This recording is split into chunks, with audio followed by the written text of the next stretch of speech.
આજે થનારા કંકણાકૃતિ સૂર્યગ્રહણ ભારત સિવાય દક્ષિણ અમેરિકા અને એટલાન્ટિક મહાસાગર સહિતના કેટલાક વિસ્તારોમાં જ નિહાળી શકાશે.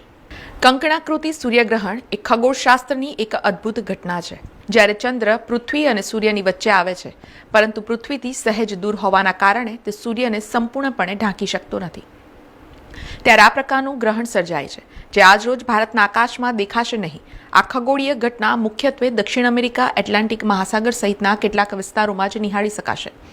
ભારત આ ગ્રહણના દ્રશ્ય વિસ્તારમાં ન આવતા દેશના લોકો આ ઘટના જોઈ શકશે નહીં. જેની બહુ જ ઘણા લાંબા સમયથી રાહ જોવાતી હતી અને એકદમ અંધારો થઈ જશે અને બધા ગ્રહો દેખાઈ જશે અને સદીનું સૌથી લાંબુ સૂર્યગ્રહણ છે. એ સૂર્યગ્રહણ આજે 17મી તારીખે અમાવાસના દિવસે થવા જઈ રહ્યું છે.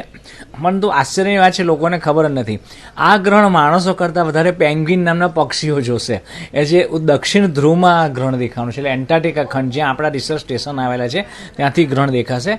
લગભગ 1650 કિલોમીટર લાંબો પટ્ટો છે અને 650 કિલોમીટર પહોળો પટ્ટો છે. એમાંથી ગ્રહણ દેખાશે. પણ એ પટ્ટો ક્યાંથી પસાર થશે? તો દક્ષિણ આફ્રિકા, દક્ષિણ અમેરિકા, દક્ષિણ મહાસાગર, હિન્દ મહાસાગર, એટલે મોટાભાગના સમુદ્ર અને દક્ષિણ ધ્રુવ કે જ્યાં પેંગ્વિન નામના પક્ષીઓ જ રહે છે. એટલે બહુ જ રેર કેસમાં, બહુ જ રેરેસ્ટ ઓફ ધ રેર લોકો જ જોવા જશે ત્યાં અને એના ફોટા પાડશે. એટલે દેખાશે બહુ જોરદાર કંકણાકૃતિ સૂર્યગ્રહણ છે. એટલે સૂર્ય આખો દબાઈ જશે, ઢંકાઈ જશે અને આસપાસ આખી રિંગ ઓફ ફાયર, અગ્નિની વર્તુળ પેદા થયું હોય ને બંગડી જેવું, એવું સુંદર મજાનું દ્રશ્ય દેખાશે. બહુ રેર જોવા મળે છે. આવું 2 વર્ષ પહેલાં ભારતમાં ઉત્તરાખંડમાં જોવા મળ્યું હતું. એ રિંગ ઓફ ફાયર કંકણાકૃતિ સૂર્યગ્રહણ આજે થવાનું છે અને ટાઈમ છે એનો બપોરે 3:30થી શરૂ થશે, 5:30 મેક્ઝિમમ પહોંચશે અને રાત્રે 8 વાગે પૂરું થશે.